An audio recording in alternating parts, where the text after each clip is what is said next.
We also have some people online that we're very happy to have with us. Dozens of people are already connecting.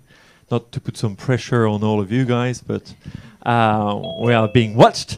So just a few more minutes for everything to be up and working. Hopefully, maybe Morgan, maybe on Zoom, you can go and open the Zoom just to check if everyone is hearing us properly. Normally, everything is fine in terms of sound. Don't hesitate to use the chat for people online to tell us about whether or not you're having issues with the sound. But hopefully, we don't.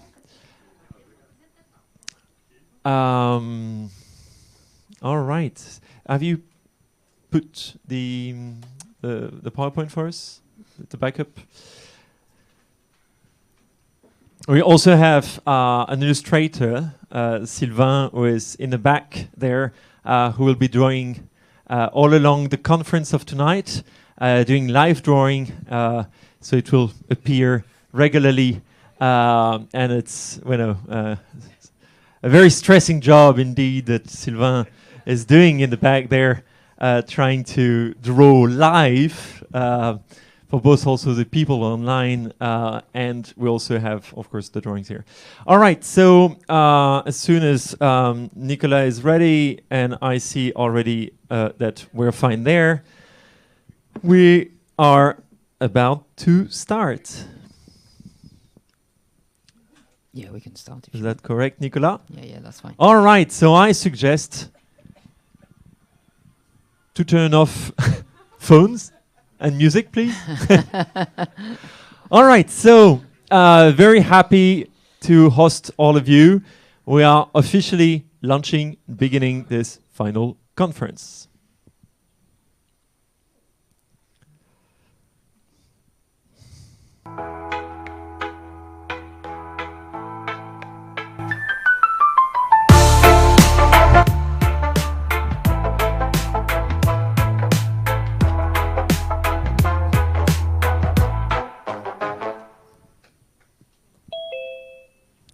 All right, so before we start, we will share with all of you a short video, well, not so short, video recap of 2.5 years of collaboration, which was this journey of the Breaking Isolation, which took us all across Europe.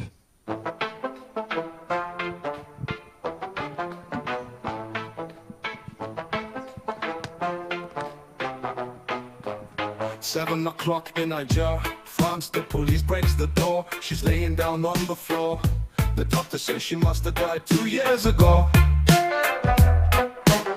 9 o'clock in Isernia, Italy. The postman rings the bell, almost like breaking a spell. The man's last visit must have been 3 months ago.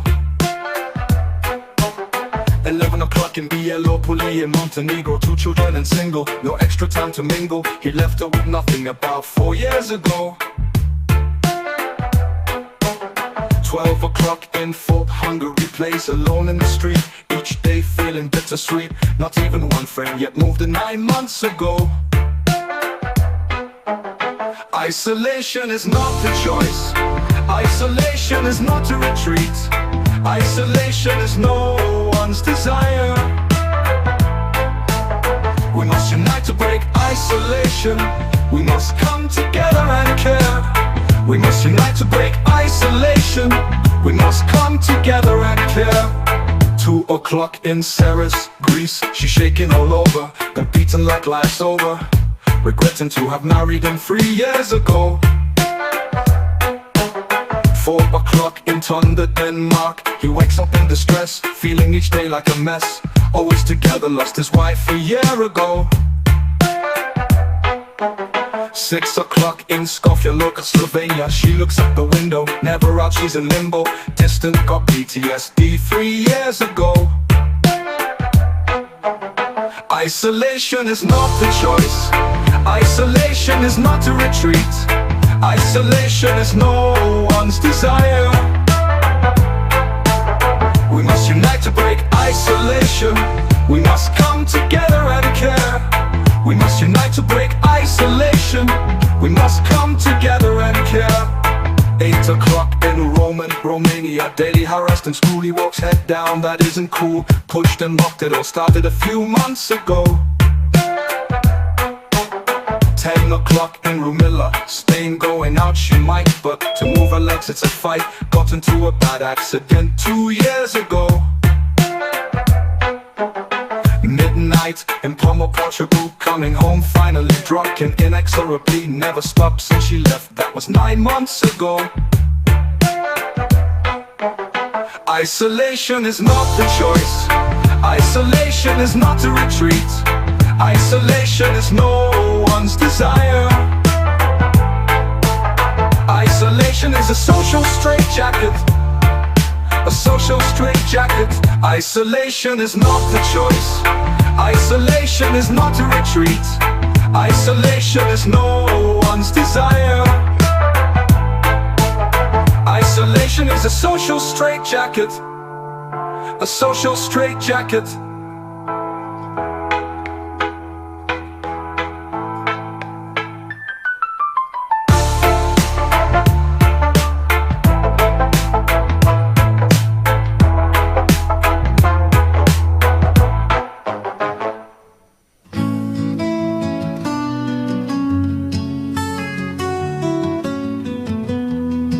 Woke up this morning, the sun was up.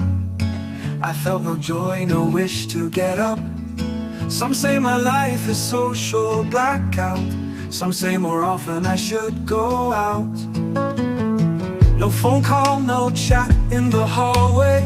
No true friend, no one to share pathway. I'm not okay, but tell that I am. Feeling alone, don't tell that I am. Listen to the whisper in the air, a call to reach out for mutual care. In Romania and in Izemia, to the mountains of Skofia Loka. It's a call to break isolation. It's a call sent all around Europe. It's a call to break isolation. It's a call sent to renew hope.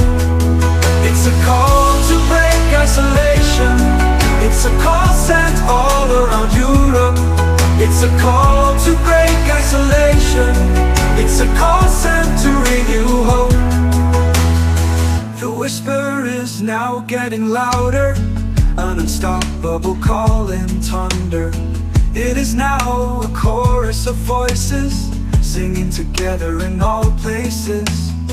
The call for breaking isolation echoes and folds like an ovation. In Cirrus or in Bijat or Pojat, human connections are just toll free. It's a call to break isolation. It's a call sent all around Europe. It's a call to break isolation. It's a call sent to renew hope. It's a call to break isolation. It's a call sent all around Europe. It's a call to break isolation. It's a call sent to renew hope. No one should ever be left aside, yet more and more folks are put aside. Opening up their arms in Roman. Relations are what makes us human. With the warmth of love and tenderness, in Pummel or a gap, face to face, we break the walls of isolation.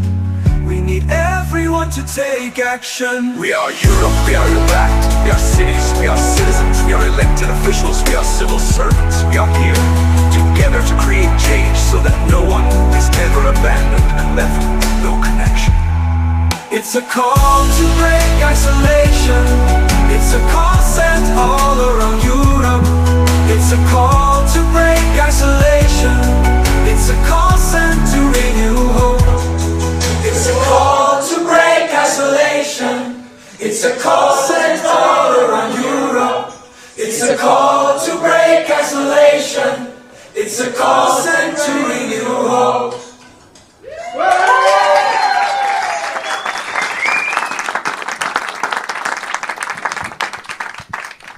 All right. So what a journey. 2.5 years of going all around Europe, where and some. Well, actually, we're not isolated that much. Yes, we'll talk about that and how digital use can be both positive and negative in terms of isolation. My name is Christophe Gouache. I'm the lead expert of breaking isolation. And my name is Nicolas Castet. I'm the project coordinator for the city of Agen. And we are your hosts for tonight. So, first, little view of the program very quickly. We'll have some welcome words by the mayor of Agen, Jean Dionis. Nicolas will tell you about how this network got set up. Then I will talk about social isolation and the problem of it. Then we'll have online someone from the World Health Organization, Kazuki Yamada, who will speak direct live from Geneva, Switzerland. Then Nicolas and I will take you through some inspiring practices that we've seen in cities, actions to come, then a little transversal analysis of the strategies the cities have developed, a bit of question and answers. Then we will listen some words from Urbact and in particular Alexandra, and we will have closing words by Claire with a final singing also at the very end, of course.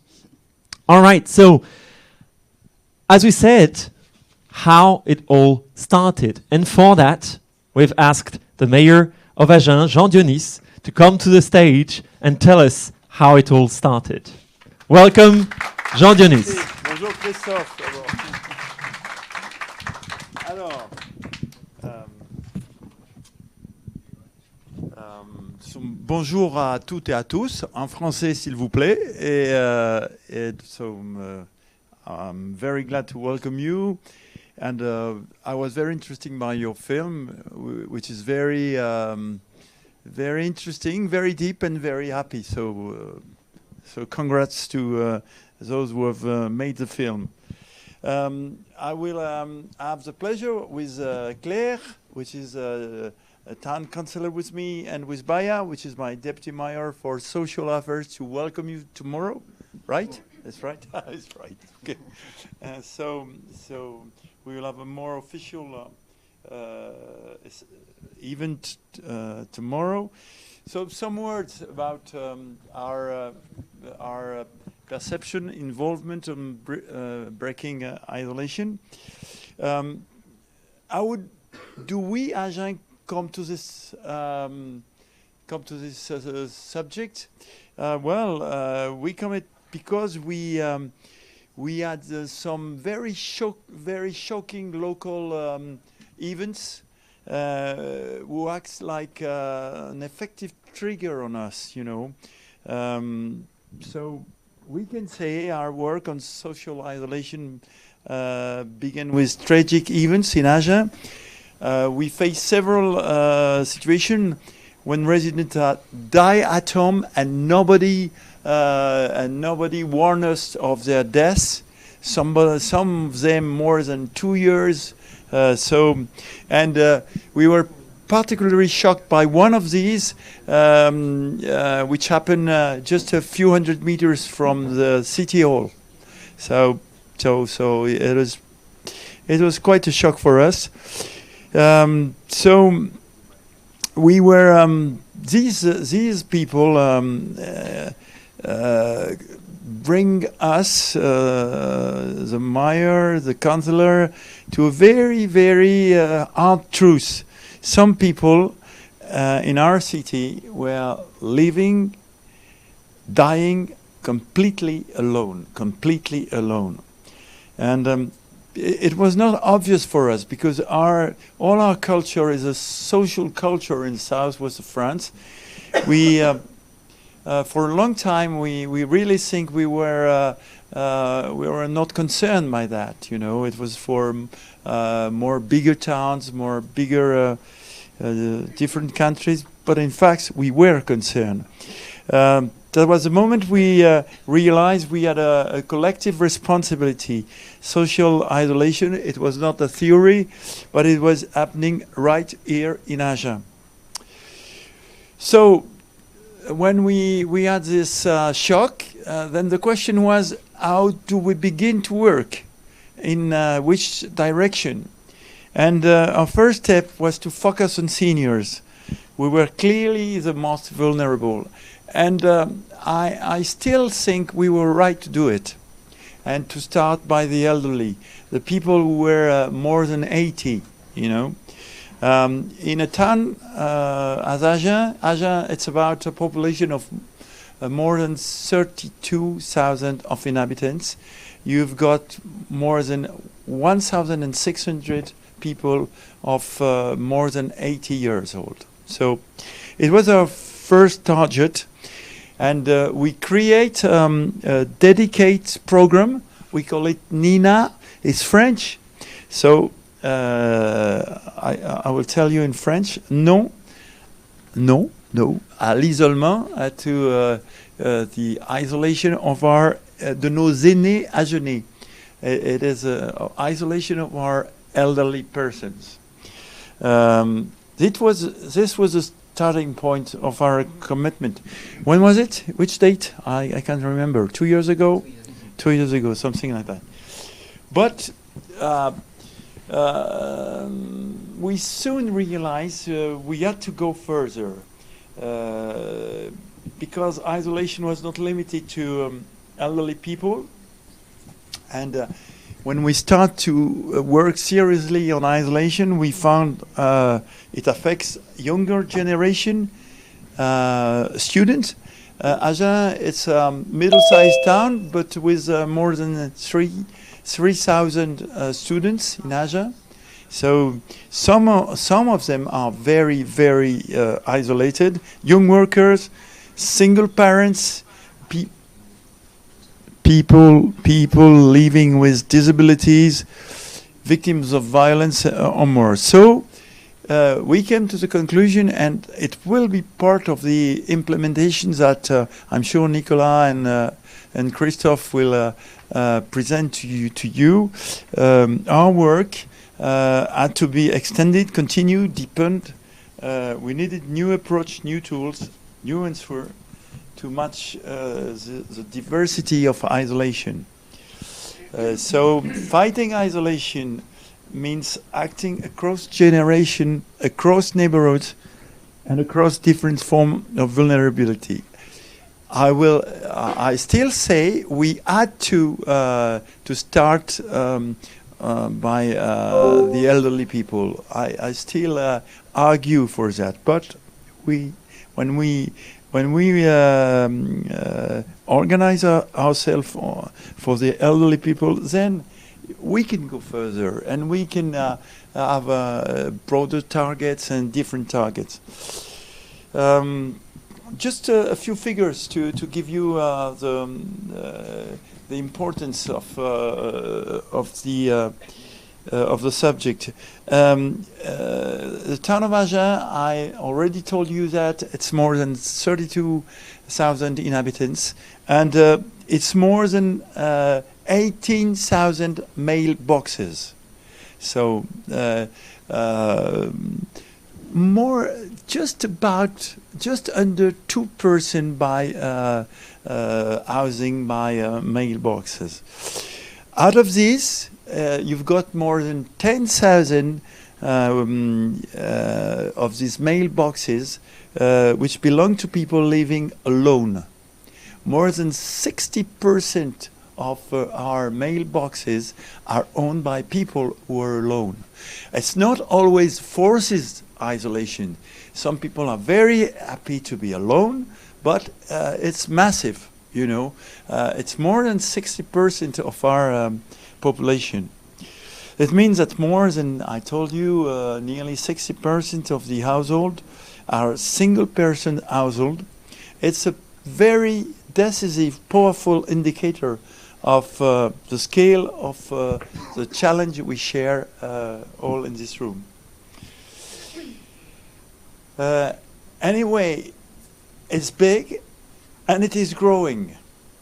And loneliness is growing everywhere. It's often described, and it's why European Union has chosen to to make to make a big effort on this public policy.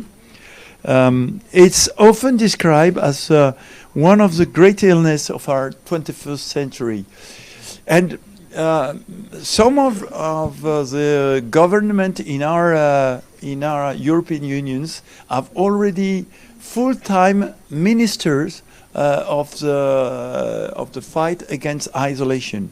Not in France, but in France, especially nowadays, we are not the good pupil of the class.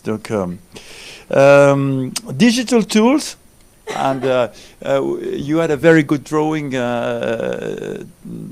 saying that digital tools create the illusion of connection, but often increase isolation. I'm sure you will debate about this. What about social networks and good effects, bad effects, and anyway, COVID accelerated everything. COVID, it is 2020, and the psychiatric doctors in Asia were trying to evaluate says just told me recently that the number of young people in mental difficulty in Asia has simply doubled between 2020 and 2022. Just double the young people in mental difficulty in Asia. Well, it's a major health challenge, and I'm sure you have all sort of figure to embody that. Isolation increases the risk of dementia by 40%. Its impact on mortality is comparable to that of tobacco, alcohol. It raises the risk of cardiovascular disease and stroke. It is now very clear that the two best medicines, it's not chemical medicines. It is first doing sports, and second, doing social links. It's perfectly clear on medical study. In other words, loneliness is a silent illness and a silent, sorry, Christophe, silent killer.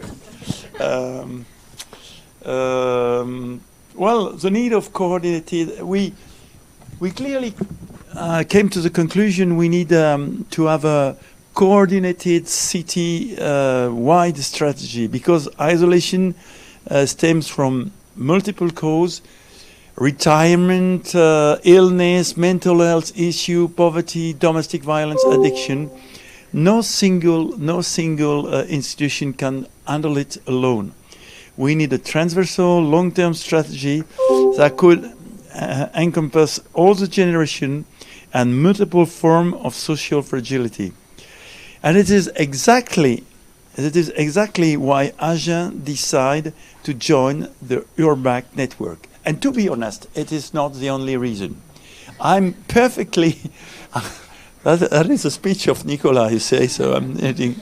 And I will give you some personal work. I'm perfectly from my point of view, I am personally convinced that it's the French culture is not the best one in Europe to fight isolation. For many reasons, I have no time. Maybe tomorrow I will speak about our culture.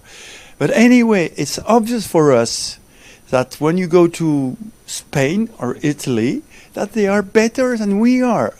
Clearly, especially when it comes to elderly people.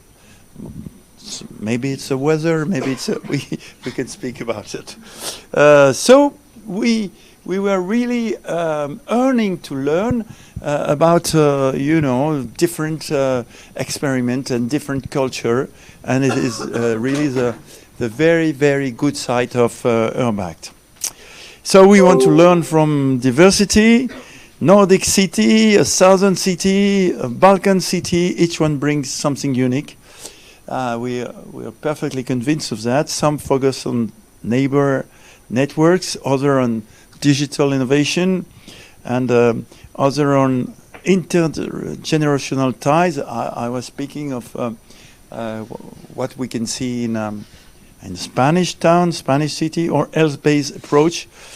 Diversity, it's really very, very for nous, very precious for us. We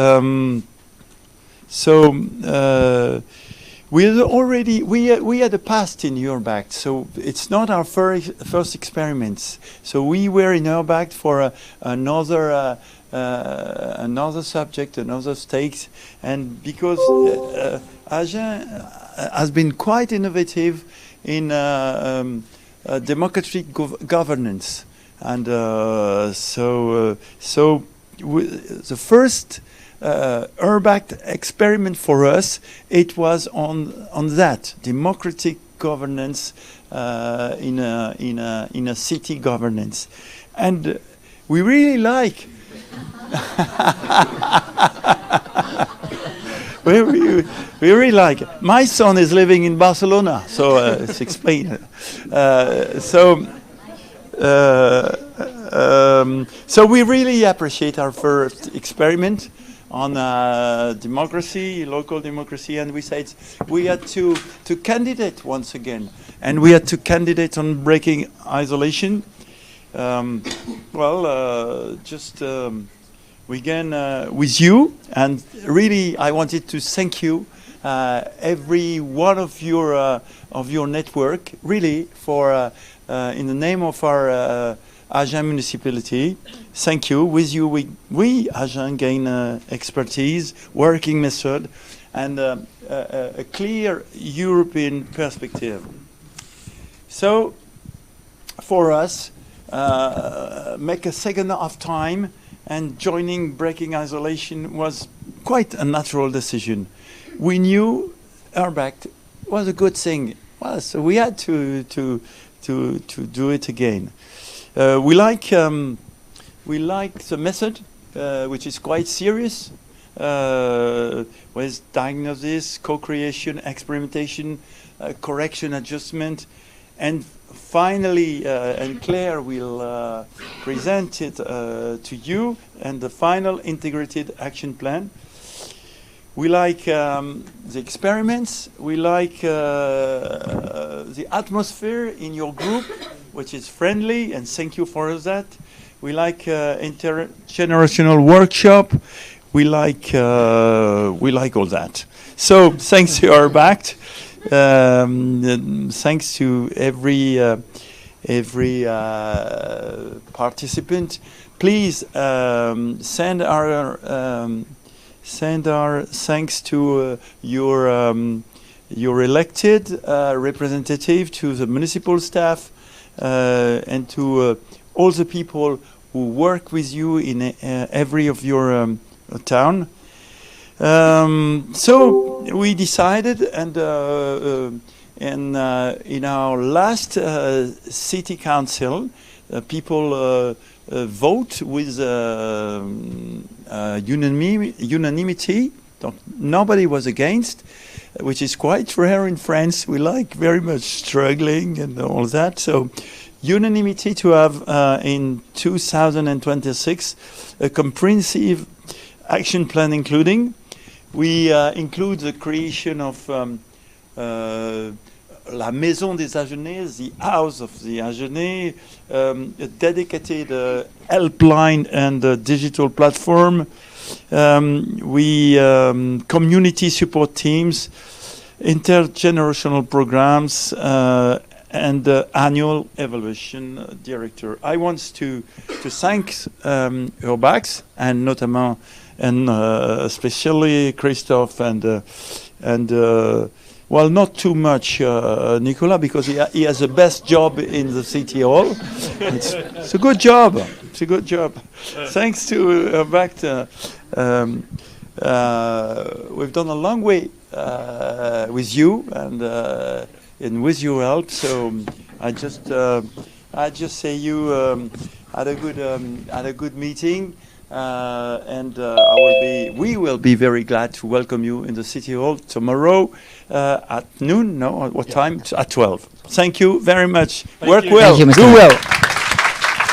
Thank you very much.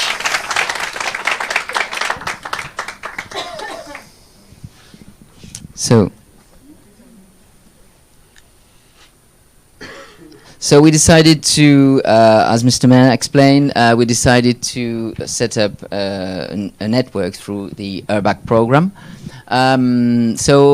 We decided to go with a brand new network composed with 10 cities. We tried to have a network going from north to south and from east to west. We were quite happy to have cities from northern Europe and also, well, actually from everywhere from Europe. This is an action planning network, so meaning that we are working on making evolving policies, and that's what we tried to do when we worked on the action plans. So we went, as Mr. Mayor explained, through the URBACT organization, and we started with doing the diagnosis through the network, and then of course we did at local level also some visioning, generating some ideas. We tried also to experiment new tools, new ideas, and this brought us to draft our IAP, and of course today we are quite happy to have a finalized IAP, well actually 10 finalized IAP, because each partner city managed to write their IAP. And maybe just for the ones online who don't know what an IAP is, Integrated Action Plan, because that's the URBACT jargon. So this journey started 2.5 years ago, so in June 2023, and now we are closing the network. So we went through this whole journey in 4 stages, of course: the activation stage, then the planning action, the preparation and the experimentations, and then the finalization. Basically, through our journey, we managed to have 12 transnational meetings. We organized the first one in Agen because, as lead partner, we thought it would be relevant to organize this in our city. Then we had a TNM in each partner city because we also thought it was very important for each partner to be able to show their city and explain their culture.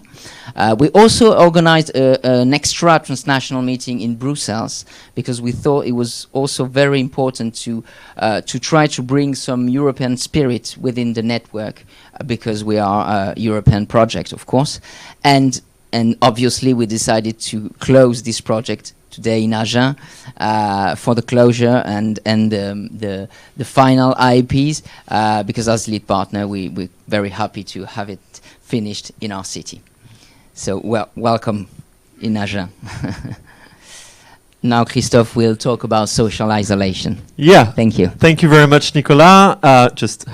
Taking that. So indeed, social isolation, we know it's an issue, but for a very long time it was not. When we look around, what we realized is that, let's have a look at this little concern, yeah. Definitely that was what the study visits and the diagnosis phase revealed, a lot of issues. So what are we talking about? Social isolation, and I know Kazuki, who is online from the World Health Organization, will also say a few words about loneliness and social isolation because they're tight concept. But social isolation is a situation in which a person suffers from a long-term lack of social relationships, both in terms of quantity and quality. This means that it's an objective fact. It's a situation, whereas loneliness has much more to do with feelings. How do you feel lonely and feel alone? Which both can be quite terrible. Social isolation looks at a very objective situation. Now, is social isolation a public problem? Well, for a very long time, no. Because we consider that social isolation was a personal, individual issue, and that public policies do not have to tackle it. And this is changing. Here there is a report published this year by the EU Commission, the Joint Research Centre of the European Commission, was a chapter on loneliness, which says, while loneliness may appear at first sight to only be a matter of concern for the individuals affected, it has become increasingly evident that it represents a societal problem that calls for concerted action, local, national, and international level. And breaking isolation is an answer to this, at European level at least, and local level. Now, when we looked in the diagnosis phase about isolation, we found indeed very few existing policies. You have policies on social exclusion, you have policies on discrimination, you have policy on social cohesion, but explicitly fighting isolation, well, not so much. So that was also a revealing moment. Working on social isolation means finally that we're considering it's a public issue, a public problem that needs policy answering. Now, when we look at the multi-factors causing isolation, we understand that it's often combined causes. So, from the death of a loved one or breakup to mental health issues and disabilities to physical impairments, people who fall into long illness, for example, unemployment and retirement. Retirement, it's not a drama, but it's a big major life change, which might lead in some cases to isolation. Poverty, because socializing is often, at least in our society, also related to consumption. Taking a coffee, having a beer with a friend, going to the cinema. So all those socialized activities are often requiring to be consuming. And we have a little drawing being built there, but we can go back to it. So domestic violence is also a major cause of isolation. The fact of living remotely. In our current society, people travel, they change country, they go far away from family and friends. So they might be isolated in that case, or just the fact of living totally alone. The addictive use of social media. Social media can be an amazing tool to break isolation and keep contact with the people you have in your social networks who live afar. But we know it also, in some cases, in the case of addictive use, cuts you from real life interactions. Addictions, of course, classic. Addictions to drugs, alcohol, or gambling, and the lack of social skills. We are not all equally equipped when it comes to socialization. So there is challenges on that. Just some examples of city-level examples. We see that the built environment can play a role, from the lack of open and free public space, where you don't have to consume to socialize. Benches, public square, that are not only cafe terraces, so free spaces, but also walkability. Infrastructure, institutional settings, from the lack of public transport, which obviously are limiting your mobility capacities and your socialization opportunities, to also cultural places, community center, third places. All of that is the institutional framework, which can play a barrier or a leverage. Economic barriers. So there's the cost of social participation. So as I said, socialization is often can be costly if there is no opportunity for free socialization spaces and places, but also intensive work schedules. People who have 2-3 jobs part-time, who are solo parents, they have no time to socialize because they're only dedicated for earning income.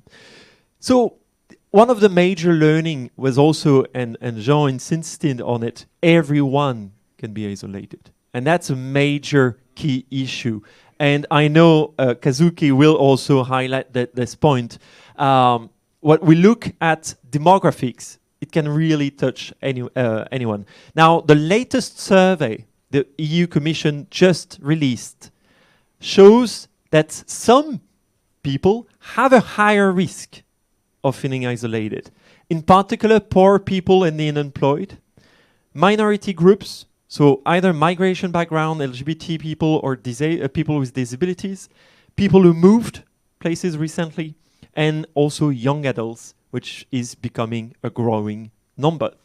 And while the identification of population groups that are is important from the our policy perspective, the scientists also show that the social network, the density of your social network, is one of the key explanations. The remote way of living, yes. So that plays a key role, the personal level of social interaction. Now, is social isolation serious? Yes. Jean said it perfectly, so I will not come back to the numbers, but they're critical. They're really major. So social isolation kills. And we do have public campaigns against tobacco. You have public campaigns about alcohol, but we don't have public campaigns to say socialize. It's a critical benefit. And we know it plays a key role. Just for those who want to dig deeper, there's recent publications from the EU Commission that just got released on the topic, so that's very important. And we have plenty of focuses, challenges, from better identifying people who are isolated, that's a critical issue, to better diagnose those at risk, to develop answers, to reinforce the solutions to prevent to fall in isolation, raising awareness, of course, developing citywide answers, and finally reinforcing a culture of mutual community care. So how do we develop that? Finally, and I will now give the floor in 1 second to Kazuki Yamada. We had the good news in November 2023 to find out that the World Health Organization, 3 months after we launched our Breaking Isolation Network, launched a special committee on social connection and social isolation and loneliness. And for us, that was a key revealing moment, showcasing how important this topic is, way beyond only our local considerations in a way. So I will now shut up, and we will have the pleasure to have online Kazuki Yamada. Yeah, clearly, and we need to fight for that. And that's an excellent drawing. Isolation should be prohibited too, along alcohol and well, that can be discussed, but or at least moderated. So we will now give the floor to Yamada Kazuki. We are super happy to have you. Yes, Morgan, you can put a pin Yamada on the full screen. Maybe just before you start with the presentation, just one word on who you are and what's that committee about, and then we start with the presentation. Yeah, absolutely. Hello, can you hear me, Christophe? Yes, perfectly. Perfect. Hi, everyone. My name is Kazuki Yamada. I'm very sorry to not be able to join you in person in Agen. I know I tried very hard, Christophe tried very hard, Nicolas tried very hard, and it would have been nice to be there with you in person, as this is all about social connection. But I'm glad that I'm still here, and I'm very grateful for the opportunity to be speaking with you. My name is Kazuki Yamada. I'm technical officer at the World Health Organization in Geneva in Switzerland, and I'm part of the team that is working on social health and social connection. We're based at the Department of Health Determinants, Promotion and Prevention, so very much rooted in the determinants of health, really recognizing that many issues, including loneliness and isolation, are not just about the individual, but about the places they live, the communities they're connected to, and the countries and the cultures in which they are integrated in. So very much aligned with what the Breaking Isolation Network is doing. The committee that Christophe was talking about, around 3 months after the Breaking Isolation Network was established, we also launched a commission on social connection. WHO releases or establishes commissions whenever we need to bring attention to an indivisible issue. And we've heard many times in the discussion so far that isolation and loneliness are so far invisible. Not much attention is being paid to it. So in the past, WHO established commissions on the social determinants of health, back when the understanding of determinants of health was not sufficient from a public health perspective. And then now, reflecting on the realization that many countries had that social well-being is really important for our health and well-being, WHO established a commission on social connection to understand the issue, to bring together the best available evidence on a global level, and to make the case for action, to tell member states, hey, we should be paying attention to this issue from a public health perspective. So we have 11 world-class leaders, including the 19th and 21st US Surgeon General, who released the US Advisory on Loneliness, where many of the information we have on loneliness came about, but also ministers of climate from Vanuatu, or ministers of social care. So we have a variety of leaders, world leaders, that joined the commission from each of their diverse perspectives to say that loneliness is really important for a better world, not just health, but for broader well-being. So I'm really happy to be here to talk a little bit about the flagship report that the commission released in June 2025. And I really see as my role today not to complement what Christophe talked about in terms of isolation, but also to really recognize that what the network is doing here is so important and fits in with the priorities and the necessities of how we must move forward to create a better world on a global level. So as I present what we found in the report, take this as a global sort of lens into the issue we're talking about.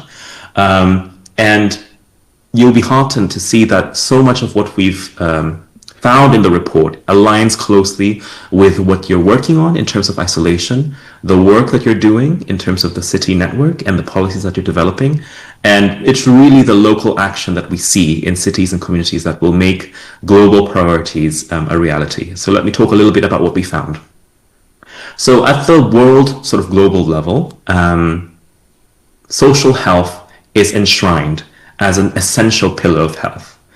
I don't know if you're aware, but at the WHO, we have a constitution, and the constitution gives a definition of health. And in that definition of health, which dates back to 1948, it states that health is a state of complete physical, mental, and social well-being, and not just the absence of disease or infirmity. But for some reason, we've focused a lot on physical well-being. In recent years, we've also focused on mental well-being, but social well-being we've forgotten about until the COVID-19 pandemic woke us up and helped us realize, hey, we're forgetting about social well-being. And at the core of social connection, social well-being, is social connection. At the WHO, we define the terms around social connection, isolation, and loneliness in this way. And in a way, it's very much aligned with what definitions the Breaking Isolation Network has been doing. And this is a new area as well. But when we look at the evidence, this is how we define it. Social connection, broadly speaking, is how we relate to and interact with others. There are three elements to social connection from the WHO perspective. That is structure, so how many relationships you have, function, the type and the amount of support of those relationships, whether it is practical, financial, emotional, informational, and the quality of that relationship. You might have, for example, a student-teacher relationship, but the student might not feel that that relationship is high quality for them. So you have that relationship, but you still have the quality. So 3 dimensions. The opposite of social connection is social disconnection, and there are many types of disconnection, but right now we're focusing on 2 forms. The first is social isolation, which is an objective measure of having few relationships or not seeing people often enough. So it solely refers to the element of structure, how many relationships you have. Loneliness, as Christophe mentioned, is the subjective idea. So it is the pain that you feel when the relationships you have doesn't match what you want or need. So in this illustration here, you see a person that is sad or in pain even when they're surrounded by people because the relationships that they have is not matching what they want or need in terms of either structure, function, or quality. Next slide, please. So that's our basic definition. And you'll be probably in equal parts alarmed, but also, happy to know, not happy, but in terms of the problem, it being a very important and serious problem, not only in Europe, but all around the world. Loneliness is indeed a global problem. According to our latest figures that we drew on at the WHO, we estimate that loneliness affects 1 in 6 people worldwide. And we have to emphasize the same with your conclusions of the Breaking Isolation Network, that loneliness affects people of all ages and all regions. However, we do have to state that the data says that the rates are highest amongst younger people and in lower income countries. In lower income countries, the rates of loneliness are 24%, whereas in high income countries, rates are 11%. Loneliness or isolation also have serious impacts. I won't go into the numbers of how they harm physical and mental health because Christophe already mentioned dementia, cardiovascular disease, diabetes. But one statistic I want to emphasize here is that on a global level, loneliness reduces life expectancy and can be linked to 871,000 deaths per year. That is 100 deaths per hour that can be associated with loneliness. So this is a really serious impact and we can do something about it. But beyond the health impacts, I also want to emphasize that loneliness costs society billions of dollars, euros, in terms of healthcare, education, and employment. We've seen that loneliness causes people in employment settings to have shorter stays in jobs. So they change jobs frequently, they have poorer performance. Students have poorer grades in education when they're lonely. So it's not just about physical health, but it's also broader well-being that is affected by disconnection. Next slide, please. So I won't go into the drivers either because Christophe very ably illustrated the drivers. But from a global perspective, the drivers of isolation and loneliness are the same. It is not an individual issue, but it's often the issues, the factors that surround them, whether in their communities, in their families, in culture, in their countries. They are what drives isolation. For example, marginalization. If you're a person with disability, or if you're an older person experiencing ageism, or if you're LGBTQI, those marginalizations can increase your isolation and loneliness. Low income, Christophe already mentioned, poverty, living alone, weak community infrastructure, all kinds of life transitions, not just retirement, but also leaving home if you're younger, going to school, bullying. And we also emphasize that digital technologies can be both useful, but also harmful. And we need to pay attention to the unhealthy use of digital technologies. Next slide, please. But the good news, as you all know, in terms of developing your IAPs for your individual cities and communities, solutions exist to strengthen social connection. From the WHO perspective and from the Commission's perspective, there are 4 categories of solutions that show promise to strengthen social connection. They are advocacy, campaigns, networks and coalitions, policies, which you hear as good news because this initiative was all about policy making, community strategies, and individual relationship strategies. I will briefly describe each one. Next, please. So this is a new issue. You've heard from Christophe, you've heard from Nicolas, you've heard from everyone that somehow we've forgotten that we are social beings and loneliness is important to our health and well-being. We've forgotten it. So this is still a new topic, even if we should have known it from a long time ago. So one of the important things to do in this area is to build networks, build campaigns, continue to advocate, and continue to talk about this issue so that people are aware of the impact of loneliness and the need to address it and to foster social connection for a better world. We need to push for change together at the level of whole societies, which is why this network is so fantastic. Next slide. Policies. Christophe already mentioned that there are very few policies that are specifically on isolation and loneliness. At the national level, across the 194 member states of WHO, there are only 8 member states that have a policy, strategy, action plan, law, or advisory on loneliness and isolation. These are Denmark, Finland, Germany, Japan, the Netherlands, Sweden, the UK, and the United States of America. So this is still very few. If you look at it positively, they are the leaders in terms of the world, in terms of countries that are working on loneliness and isolation. But it also means that this network in creating your IAPs, your policies, this network at the city and community level are also leaders in terms of the world, in terms of thinking about and addressing loneliness and social isolation.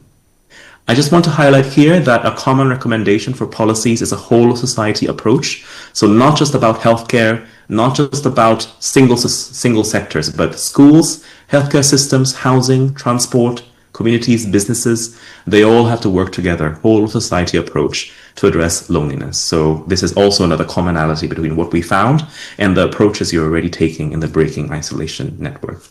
Next slide, please. So, community strategies. This is also a place where I want to dwell on a little bit, because cities and communities are almost at that intersection between policy making and action at the community level. You really have the opportunity at city level to shape how communities live, because people live in communities and cities. They are the places where policy making and concrete action can meet together. They often say, think global, act local, and this is so true. And communities are where people live, work, learn, play, and age, and therefore it's where connection happens. So our interventions really have to be focused on the community level. I have 3 examples of community strategies that show promise here, but I want to focus on one of them, which is social infrastructure. On the global level, we've seen in terms of the evidence that the most promising intervention at the community level is to make your social infrastructures that foster social connection, whether that's parks, libraries, cafes, transportation. You already heard from Christophe, but shaping those places in ways that encourage people to meet, to connect, to meet each other, to talk to each other. That's the best way to foster social connection. And cities and communities can play a huge role in shaping the places and spaces where people live to improve social connection. Next slide. But there are also some strategies at the individual level. They're not the only thing that we should do to address loneliness and isolation, but there's some evidence that some of these strategies work. The group of strategies that show the most promise at the individual level are therapeutic and psychological interventions. Things like a CBT, individual therapies, psychoeducation, they are the ones that show the most promise. This is mostly because loneliness is a subjective experience. So by working with one's own expectations of what relationships you should have, that can help alleviate the pain. But ultimately, we need the community level strategies, we need the national level strategies, we need broader strategies in order to really address social connection. Next slide, please. So, in the same way that you have a number of priorities in terms of the Breaking Isolation Network, at a global level, WHO and the Commission on Social Connection established a sort of 10-year agenda for how we should move forward together. Cities, communities, private sector, UN, how we should move forward on social connection. And there are 5 categories. Policy, which is perfect because that's what all this network is about. Creating policies promoting social connection at national level, local level. Research. We know a lot about loneliness and isolation now, but there's still a lot we don't know. For example, in the area of digital technologies, there's still a lot of complexities that we haven't unpacked yet. What's the role of AI, for example? Chatbots, we don't know. So we need to do more research. Interventions. Whenever there are solutions that we know works, we need to invest in them and scale them up. Measurement. There's not yet an agreed scale on how to measure loneliness and connection. If we can all agree on the best scale and use them to measure progress, then we know whether what we're doing to combat connection is actually working. And finally, engagement. As I said, this is a new area. We need to keep speaking up, whether it's in our local communities, in our schools, at work, whether it's in the city halls, at the national level, and us at the international level. We'll keep talking about the importance of loneliness and social health when it comes to creating a better world. So this is the last slide. We know your work and your findings agree with our findings in terms of the global level that the cost of inaction on social isolation and loneliness is high. It causes deaths, it kills, it causes disease, illness, disability. We need to act now. But on the other side, the benefits of social connection are far-reaching, and you know this already in the work you've done. And so the time to prioritize social connection is really now. And that's why the work that you're doing at the Breaking Isolation Network is so important. It's leadership and championship already. You're leading the way in terms of what the world should be doing to really integrate social health as an important pillar of well-being. And I really like to congratulate you for all of your work, and I look forward to seeing how these policies are implemented and the impact it has on not just the populations that are living in your cities, but how they inspire other European cities to also take action on social connection. Thank you so much. Thank you so much, Thank you. Kazuki. Thank you. Thank you so much. Maybe we can put Kazuki on full screen just so that we see him also find invisible situations. Yeah. So a big thank you. It was very precious to also hear from your perspective and not only ours, Absolutely. at local level and doing our little network, Yeah. even though it's an ambitious one. But to realize also that, this has echo at more global level. This is super precious. So a huge thank you again to you. All right, so we will continue our little conference and also some of our drawings here.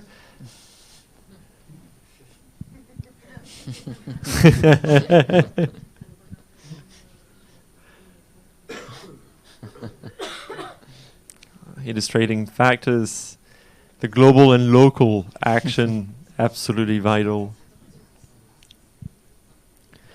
All right, so of course, don't hesitate to have a look at the World Health Organization website. You have the contact even of Kazuki, so don't hesitate. And they made so many materials, visualizations, videos, so don't hesitate to have a look at it, because that can be also precious material for you at local level, even to promote politically or at citizens level. Some of those data saying it's not only us who says it. Look, WHO also says it, so it can give a bit of weight to all of that.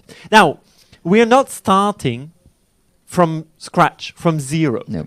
There are some inspiring practices that we, with Nicolas, found in the cities. And we just wanted to share one per city, little pearls that we found here and there. So very quickly, and we'll do a ping pong together. But the first place we went was, of course, Agen. And we found some interesting stuff, and one in particular.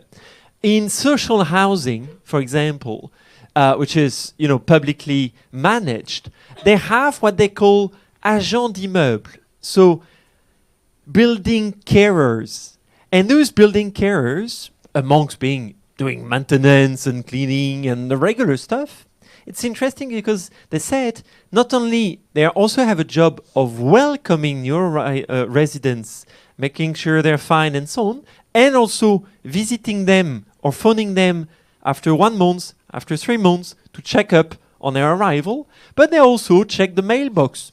Yeah, strange, the mailbox has not been emptied. And they were also happy because they did this as an experiment first, and they decided, instead of doing 80% maintenance and 20% socialization, they decided to do the contrary: 80% socialization and 20% maintenance. And after 1 month of experiment, they realized that it was so nice that they would prefer to hire a private company to do the maintenance and to keep the socialization at 80%, even more. So yeah, this is something, a good example we have in Agen. And as you can see here, the people have the picture of the person, his not private, but phone number and email address. So that's very inspiring practices for social buildings. But we met plenty of other interesting cases, like in Romelia in Spain. In this place, they have so many people showing up every day. We were very impressed by the numbers, actually, of people. They have activities organized by citizens, for citizens, mainly elderly people. And when I was discussing with our partner, he said to me, I'm looking forward to be retired, because I could go there and enjoy with friends.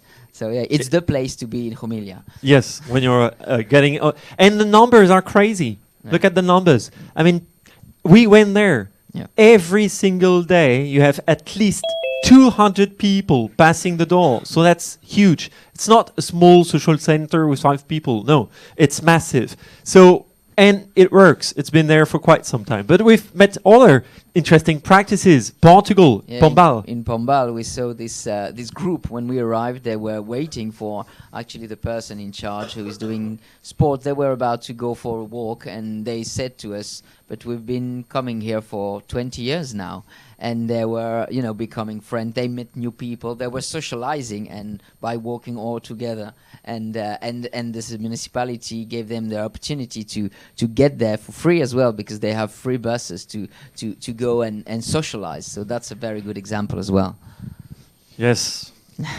The agent d'immeuble, the building care is sending a lot of love all around, and is there for residents. Absolutely, that's very relevant drawing. What's interesting also is that when we discussed to the people there, we said, why are you doing this walk on every Friday every week? Is it really for sports reasons, health reasons? Is it absolutely not. It's to avoid being alone in front of TV at home. I get to meet people, to chat and discuss. So it's interesting because it's labeled as sports for all, but that's a pretext for socialization. And I think that's the right way of imagining those policies. And then we went to Slovenia. In Slovenia, we found this example, very good example of a car that is provided by the municipality. It's an electric car, and actually people who have driving license can drive other people thanks to this car to go for an appointment to the doctor, or maybe go and do buy some food, or just go to the hairdresser or whatever. So it's well organized by the municipality as well. And it's very smart because it's a good balance. The city is providing the phone line and the cars and the gas, but not the drivers, because that would be too costly to maintain such a service. So the drivers are citizens who volunteer using the city cars. So that's also a good case of good balance and cooperation between citizens' inputs and what a city can provide. And then we went all the way up to Denmark. What did we see there? And we saw the nature school. So it's a place where people can reconnect to nature and socialize thanks to nature. So it's a fantastic place because they have this fantastic surroundings. You can watch birds, but you socialize with other people. So it's a very, very unique thing that we've seen within the network, actually.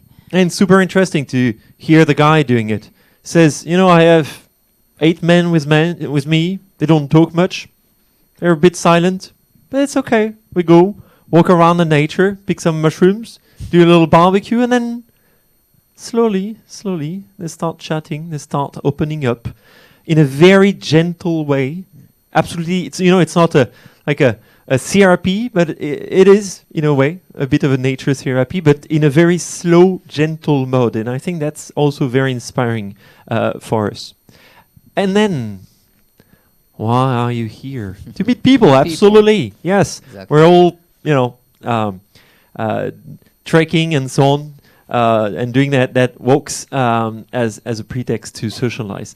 Now we went also to Montenegro. Yeah, to Bielopoje. What did we see there? And we saw in the home for the elderly, very nice organization, meaning that they have the bedrooms, but they have a common place right in the middle where they actually have to socialize, where the TV is organized. So people gather to watch the TV together, but it's again a pretext to socialize because they talk together, and that's also a good way not to stay in the room, and they have to get out, and it's a good thing as well. And that's a very bold choice. Exactly. I mean, it consumes a lot of square meters, because instead of having classic one huge living room for 100 people, they have that plus 20 mini living rooms in between all the bedrooms, recreating this very small circles of socialization. And then we also went to Italy. We found some stuff there. Yeah, in Italy we went to see a theatre association where they use theatre actually to socialize. And we found it very interesting because the person actually who was now teaching to the kids was when she was young, she came there to socialize as well. So we found it very interesting also the way to use theater to help them, you know, get out of their Comfort zone. Yeah, exactly, and try to go to the other and discuss and open the discussion. So that was very interesting. Creating as well. social skills. And then we also went to Hungary.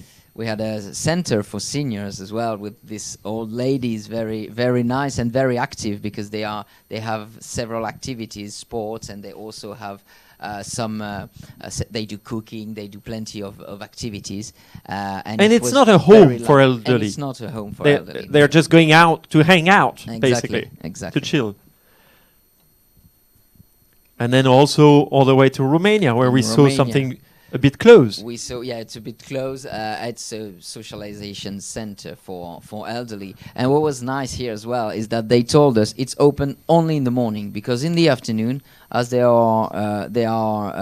have grandchildren, they said to us, no, it's not open in the afternoon because we take care of our grandsons or our granddaughter, and we found it very interesting as well. But they are totally autonomous. They organize everything by themselves. It's very interesting. And then we also went to Greece, and that to Ceres, and that was interesting for us because we said there's many profiles who might be at risk of isolation, and some of those profiles are also people with disabilities or mental disabilities, and we know that in many cities it exists, but we came across that little association of parents and guardians and friends who gather around people with their children with autism, and working really hard to make them socialize and build friendships, and it's super smart and well done. For example, just tiny little example, they give pocket money to those children, who are children sometimes 18 years old, 20 years old, 25, and they give them pocket money, just little money. Why? So that they can go shopping and act like a normal person, have a coffee on a terrace, go do some shopping and discuss and socialize with the vendors and so on. And it's only a pretext, but that's a super smart way of doing it. Absolutely. And the photo we can see at the bottom is from the outside, meaning that they don't hide. I mean, it's brandly open, so it's very interesting to see that from the outside they invite people to come and meet them, and that was very interesting as well. Exactly. That was. Wait, you were actually with us in Montenegro, or? That's exactly what we saw. If you want to know more on that, there is a little report that was made. Absolutely. The baseline study. Where they can find all the information we just presented, but much more cases. So don't hesitate, go on the ERBACT website and look for this baseline study.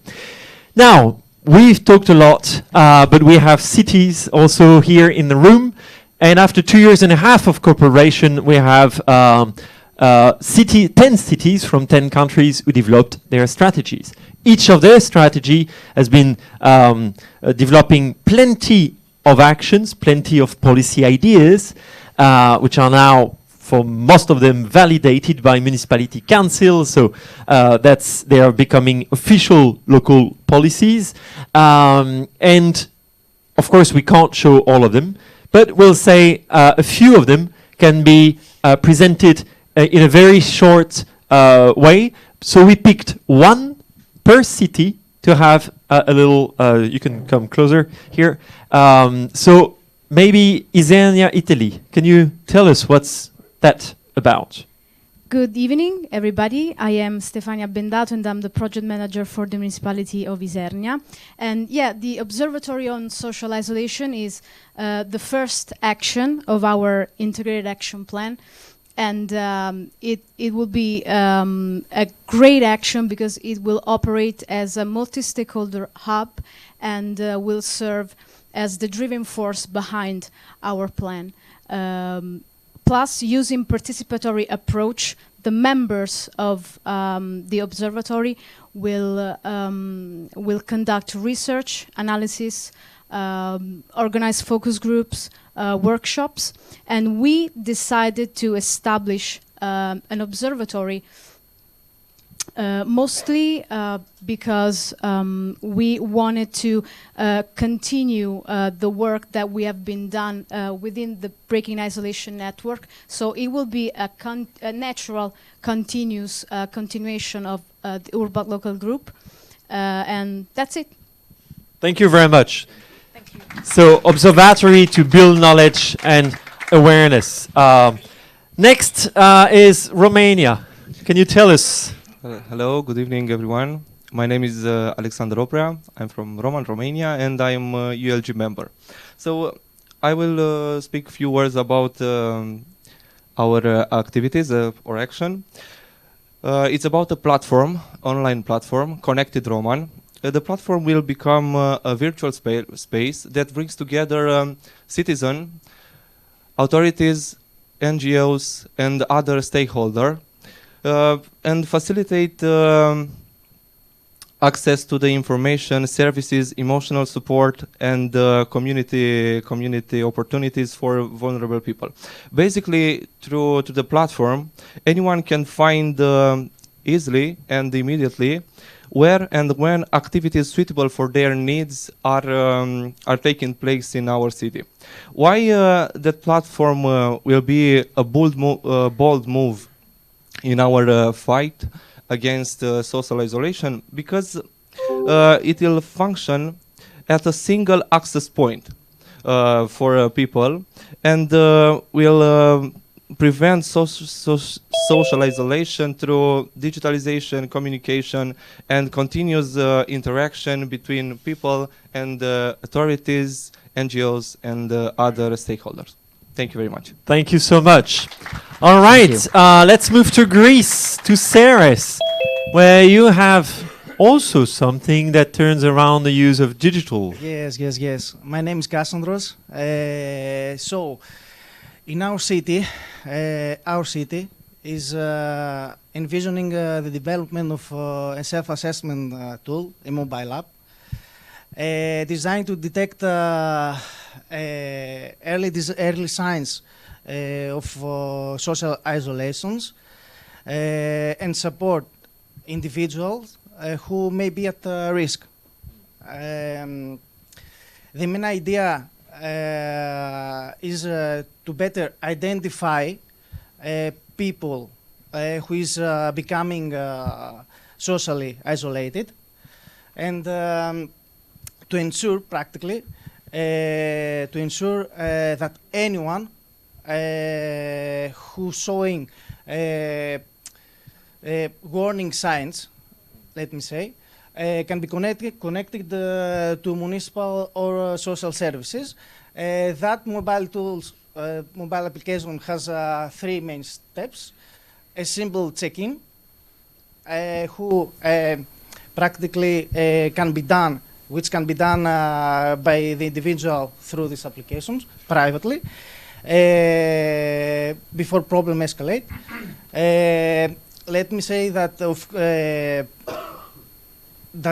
this mobile application does not replace the diagnosis. It's more an early screening that includes validated questions, okay, and provides immediate feedback.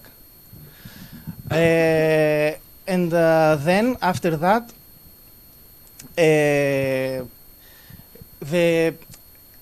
it can be also triggered, of course, with the consent of the user.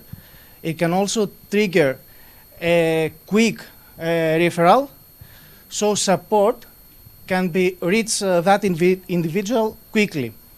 By combining technology and social care, we want, let me say, to build a city more connected and more supportive, where vulnerabilities are detected and can be, let me say, can be tackled as quickly as possible. Thank you. Thank you. Thank you. Thank you. So, okay, that's very interesting also to have this tool as a support for professionals, for social workers behind. And then let's go all the way to the west, to Pombal, Portugal. Tell us about social prescribing. What is that? Yes, hello. My name is Pedro Carrana. I'm the project manager from the municipality of Pombal of this project. We have in our integration action plan 16 activities, but I just talk about social prescribing. WHO refers in our presentation. Social prescribing, that's an innovative approach between create a link between the people, the health care professionals and healthcare services, and also the community services. The healthcare services identify the people. We have the needs, and we have also in this team a social worker, and the social worker makes to these people the kind of a social treatment, not a medical treatment, but the social treatment. And this social treatment have the resources from the community, just like cultural events, arts, music, physical activity, just like the sports for all. And we have in our municipality since 20 years, and also another activities from also the community. But in conclusion, this social prescribing, it's a very good project because they reduce the social isolation and the people we have in the risk at social isolation. Thank you. Thank you so much. So, social prescription instead of drugs and chemicals and Xanax and Prozac to fight depression. If we move to Montenegro, you also have some ideas there, and one in particular that is a bit different that you call telecare service. What is that? Hi all. My name is Goran Priviracic. I'm head of the office in municipality of Bijelo Polje. My colleagues from Home for Elderly and with the support of the municipality of Bijelo Polje developed the first telecare service in Montenegro and probably in the first telecare service in the Balkan. The idea was to connect people from the remote space, from the wider space of the Bijelo Polje, elderly people, to give them opportunity to be more connected with their service social providers. So the main objective of this project of this idea was to decentralize social system in Montenegro and find another way, alternative way, an innovative way to give some kind of different social services. Throughout the way was using of telemetry on the daily basis, to telemetering mental and physical conditions of the beneficiaries. The service during their implementation provided more than 360 telecare services and provided more than 180 helping home, so visiting in home. So the telecare service was right now in a process of licensing of the government of Montenegro, and probably will be next year the permanent activity of the Home for Elderly. Thank you so much. Thank you. Thank you. All right, let's move on to Romilian, Spain, with a very mysterious name, 2x7. Hello, Jorge. Hello. Well, my name is Jorge, and I wanted to talk about the 2x7, which actually means 2 hours a day, 7 days a week, which is basically a group of elderly, because we already have some activities that covered for the elderly who can move and actually move around the city, but we thought about an action that could actually take on those people who are more isolated at their houses and who don't have this choice to walk freely around the city. So we will have a designated group of people actually visiting 2 hours a day these elderly who are actually needing some kind of help with medical appointments, chores, buying groceries, any kind of daily activity who seem mundane to us, but it can be quite a hard task for them to do. We're also combining this task with a personalized phone for them, which is having an interface, a user interface with bigger icons, bigger pictures, for them to be able to telecall some of these members from the designated group and to be able to actually communicate with them in a sense that they don't really need to be accompanied physically all the time. Like those 2 hours doesn't need to be physically, but they can also schedule for them to have a video call with them and to spend some time together that way as well. Thank you so much. I'm doing that with my former neighbor who is 87, and sometimes I end up being half an hour on the phone with her, just socializing. If we move up north to Tønder, Denmark, social activity coordinators, what could that be? Yeah, what could that be? My name is Lina. I'm a social servant at the Tønder municipality. We actually already hired 5 activity coordinators. They are located in the 5 center cities of Tønder municipality, whereas that's also the places that we have 5 nursing homes. So they are located at the nursing home, and the main focus of what they're hired to do is to create, coordinate, and have feelers out on which kind of activities would be benefit for this local area and for both the people living in the nursing home, but also the people who have at-home care, young people, basically everybody in the local area. They are trying to feel out the wants and needs of the locals, and they are doing it in collaboration with local organizations and volunteers. Also, second part of what they are doing is one of our second actions, which is the one-on-one, where they will do a one-on-one session with a citizen, and the citizen might have a need or a want that we can fix easily. It might be this, that they want to participate in something they don't know already exists, or it might be a more handheld plan for that individual. But the main focus is to create some activities and open up for our institutions so they become a bigger part of the local society. Great. Thank you. Thank you so much. Thank you. All right, let's move on, and then after that we have a look at Sylvain's illustration, because they seem to be very crispy and interesting ones.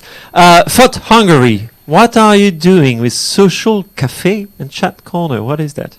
Yes, good evening. My name is Nora Ersok from Hungary, from FOT, and let me introduce the Social Cafe and Chat Corner, which it works in our town.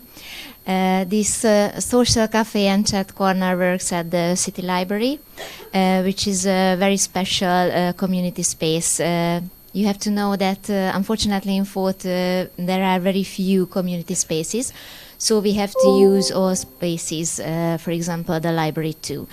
We set up a small open corner with a coffee machine and 2 small chairs and a small coffee table, and of course necessary equipment. And we told the people, come in and use the library as a unique way, and you can have a coffee and with a chat, and you can make connection. And of course it works very well. So in the future we would like to move it to the culture center, and maybe it will be another social cafe in the future. So thanks. Thank you so much. It's very unusual to have, libraries where we can actually talk, because libraries are really silence. And then if we move to Slovenia, you guys are talking about a public garage. What is that? Yeah, so hi, I'm Rok from Škofja Loka, where we had a lot of discussions with our local Urbak group on who are actually the people in our town that are at risk for isolation. We've learned that there's a number of at-risk groups, but one of them were also elderly men or retired men, and we also realized that there are not enough programs that would aim at them. So we came upon an idea of public garage, which is simply a concept, or actually it's a space with tools and equipment that people can use to repair things or to work on things or to create things. So we have decided that this would be a good idea to try out also in our municipality, and in the next couple of years we aim to have that. Right, thank you. Thank you. So you're repairing some stuff or cutting, and then this is, in a way, a pretext to socialize. Super interesting. And then if we move to, that's our last one, Yes. to the city of Agen. Absolutely. What are you guys doing? So we are doing active retirement. So basically, active retirement is an opportunity for civil servants who are about 6 months from retiring to dedicate time job, let's say half a day per week, to an association of their choice. So basically, they choose the association where they want to dedicate their time, and the idea is that when they retire, once they retire, they will stay in the association. So They've this created links outside of daily job and absolutely. So this will allow them to after retiring to stay in the association, and this will help also our association, because we know it's more and more difficult to find volunteers. So it's also a way to help our local associations. Thank you so much. Okay, so now let's have a little look at Sylvain's drawings, who tried and successfully illustrated all those examples that were given from all our cities, from Greece, from Spain, from Hungary and Montenegro, Romania, Portugal, Slovenia, France, Denmark. You can see, have a look at them carefully.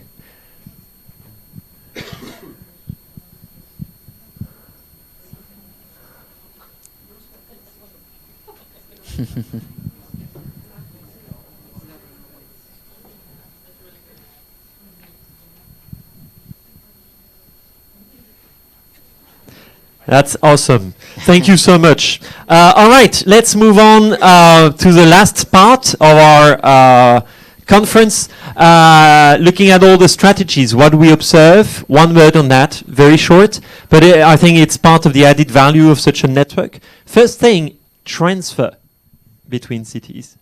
What we saw, because here you only had an extract, but when we look at all the activities, what we realize is that some actions are directly inspired by existing practices from other partners. So I have a colleague who call that copying neighbors. So when the neighbor is doing something cool, well, let's get inspired from it. When there's a good idea, it's a good thing to copy it. Absolutely. Absolutely. So, and we saw that throughout the different actions. Also developing similar actions. That is super interesting. And that will be even more interesting in 1 year or in 2 years. Or 3 years, when we'll be looking at impact results, because some of our cities have decided to put into their strategies some similar actions. So that will be super interesting to see how it unfolds. And of course, that's the classic one. We have what we call ad hoc actions, so some that are tailored to the local context and are unique. And of course, we'll be looking forward to hear from their results. Now, that is question and answers. I'm not sure we'll be able to take some, but at least for those who are physically in Agen, there will be a drink, so you can have a chat and discuss with us or the cities. For those online, please don't hesitate either to contact us or to go also on the Breaking Isolation LinkedIn page, where you can also comment on that, because we want to remain respectful of time, because we're running a bit behind. So I would like to invite Alexandra, that we can do a round of applause for Alexandra. Alexandra is coming from the URBAC Secretariat, so all of that is only possible because of URBAC, which is this EU program. And Alexandra, maybe you can tell us a little bit both about what's URBAC about and the different eventually types of networks, if there are several ones, and yeah, tell us a little more about that. Thank you so much, Christoph. So first of all, I would like to say that this is all possible, well, with the support of URBAC, but it's possible because of your commitment, hard work, inventiveness, and incredible dedication. I have been really inspired by hearing your actions today, and I'm very confident about their positive impact very soon in the future. So I wish you all the best luck in their implementation. But indeed, as Christoph has mentioned, I would like to tell you a few words about URBAC, especially for those in the audience who might not know us yet that well, and about the upcoming opportunities. So, and indeed, I'm Alexandra Kluczka, working at the URBAC Secretariat. So URBAC is an EU-funded program supporting sustainable urban development in Europe through 3 main strands of activities. First, and the most important, being the networks of European cities, such as breaking isolation. Second of all, it's capacity building activities. And thirdly, knowledge uptake and sharing.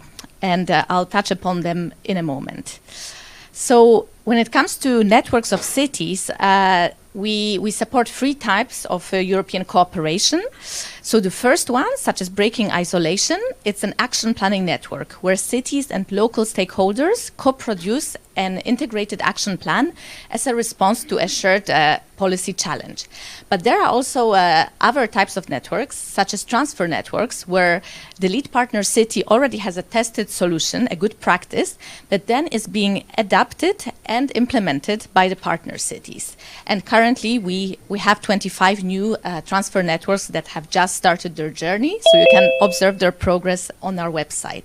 We also have innovation transfer networks where cities adapt the experience of a former urban innovative actions project and implement an investment plan for it. When it comes to what an URBAC network can offer, I think you've heard a lot today, so I'll be very brief. But of course, it's based on exchange and learning activities amongst cities in the partner cities. It is very much also based by the work of the URBAC local group, many of you whom are involved in such, that is really carrying out the work to develop either an integrated action plan or a transfer plan to implement your solution. Of course, there is the support from URBAC in terms of funding, in terms of capacity building activities, such as URBAC Universities, URBAC Toolbox. There are knowledge activities and events, communication support. And of course, on the way, you also test your actions, and there's much more. In terms of beneficiaries of URBAC networks, currently we are expanding across Europe. It's all the EU municipalities, of course, but also municipalities from Switzerland, Norway, Albania, Bosnia and Herzegovina, Montenegro, North Macedonia, Serbia, and as of last year, also Ukraine and Moldova, who are now also present in some of the new transfer networks. So in terms of the next opportunities, we really invite you to join the next URBAC City Festival. URBAC City Festivals are our flagship knowledge sharing activities. And this one will happen in Cyprus, in Nicosia, from the 31st of March to 1st of April. And this will be a great opportunity to see results of networks such as breaking isolation, but also the 29 other networks on a multitude of subjects from social inclusion to climate action and participative governance. You still are in time to register, so make sure you secure your spot quickly at urbac.eu City Festival 2026. Also, next year a new call for networks is coming, but we are not yet unveiling the details. You will definitely hear more about it at the City Festival. The call should run from mid-March to mid-June 2026. So if you liked what you had with this URBAC journey, make sure to keep an eye and subscribe to our newsletter if you haven't done so yet. And the last teaser in terms of opportunities, we have a knowledge hub on the website where you can explore a variety of knowledge resources on subjects from mobility to gender equal cities, etc. So we are reworking now to make it a more user-friendly experience. And there will be also new contents in early 2026, in particular on nature-based solutions and greening urban economies. So go to urbact.eu Knowledge Hub in early 2026. It will be up to date. And last but not least, let's stay in touch. You have our website, email, follow us on social media. And I thank you very much for all your work, and it's a pleasure to be here with you in Agen. Thank you. Thank you so much, Alexandra. Thank you very much. Thank you. So, if you want to do ad hoc actions, if you want to be part of an Urbact network again, don't forget what Alexandra just said in March.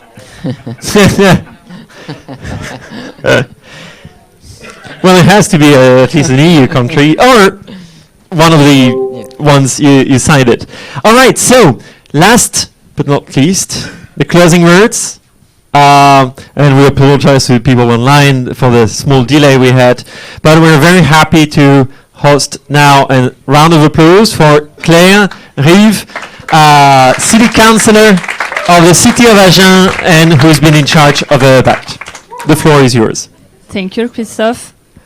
I will be fast, I promise. It's the end. Dear partner, colleague, friends, as we come to the end of this rich and inspiring conference, I would like to take a moment to reflect on the journey we have shared today and over the past 2.5 years.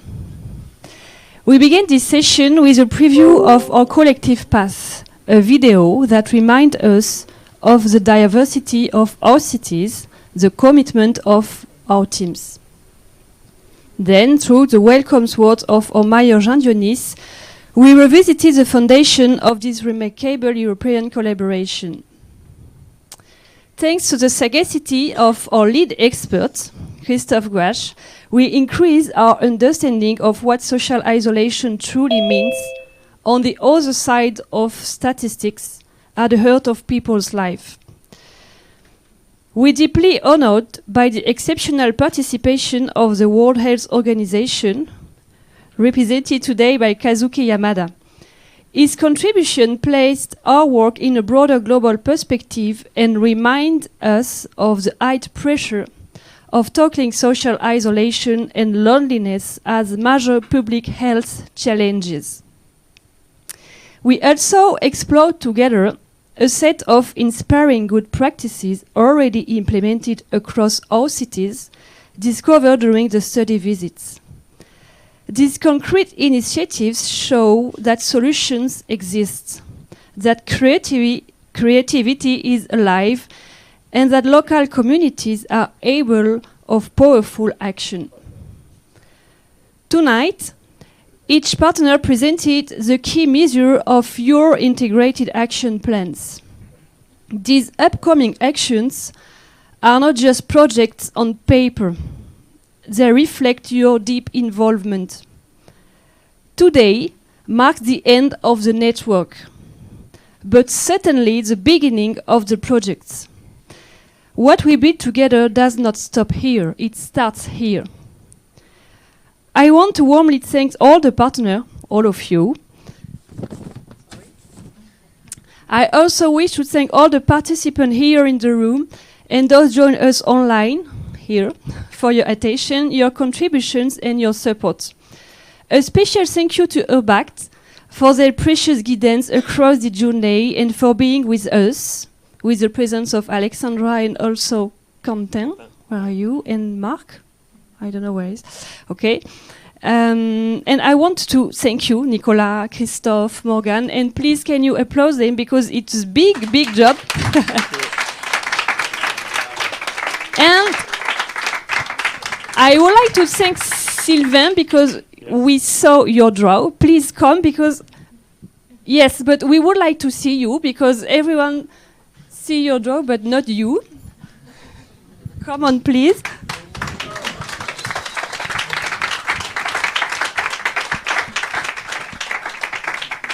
Thank you very much.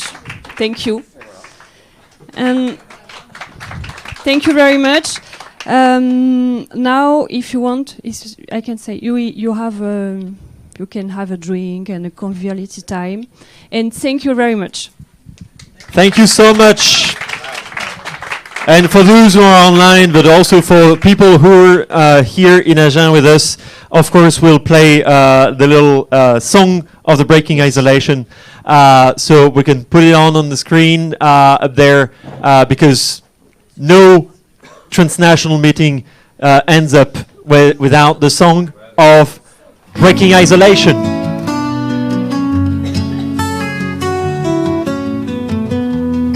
Woke up this morning, the sun was up. I felt no joy, no wish to get up. Some say my life is social blackout. Some say more often I should go The 10 out. people at least who talk, come. No phone call, no chat in the hallway. No true friend, no one to share pathway. I'm not okay, but tell that I am. Feeling alone, don't tell that I am. Listen to the whisper in the air, a call to reach out for mutual care. In Rumia and in Izenia, to the mountains of Skopje Loka. It's a call to break isolation. It's a call sent all around Europe. It's a call to break isolation. It's a call sent to renew hope. It's a call to break isolation. It's a call sent all around Europe. It's a call to break isolation. It's a call sent to renew hope. The whisper is now getting louder, an unstoppable call in thunder. It is now a chorus of voices, singing together in all places. The call for breaking isolation echoes and falls like an ovation. In Sirius or in Bija or Bojan, human connections are just all free. It's a call to break isolation. It's a call sent all around Europe. It's a call to break isolation. It's a call sent to renew hope. It's a call to break isolation. It's a call sent all around Europe. It's a call to break isolation. It's a call sent to renew hope. No one should ever be left aside, yet more and more folks are put aside. Opening up their arms in Roman, relations are what makes us human. With the warmth of love and tenderness, in Pombal or Again, face to face, we break the walls of isolation.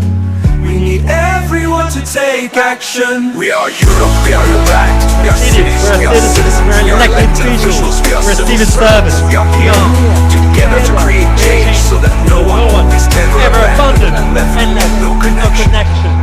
It's a call to break isolation. It's a call sent all around Europe. It's a call to break isolation. It's a call sent to renew hope. It's a call to break isolation. It's a call sent all around Europe. It's a call to break isolation. It's a call sent to renew hope.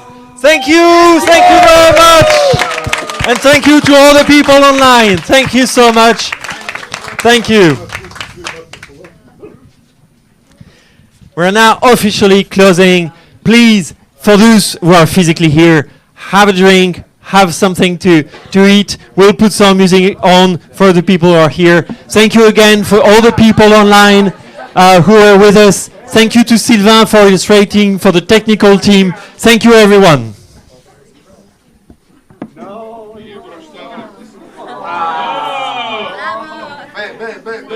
Back the slide.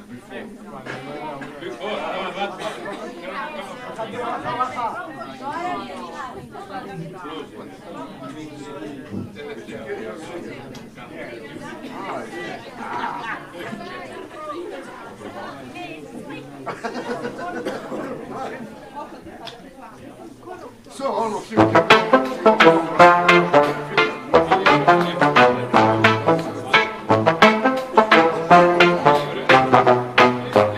7 o'clock in Niger, months, the police breaks the door. She's laying down on the floor. The doctor says she must have died 2 years ago. 9 o'clock in Isernia, Italy. The postman rings the bell, almost like breaking a spell. The man's last visit must have been 3 months ago.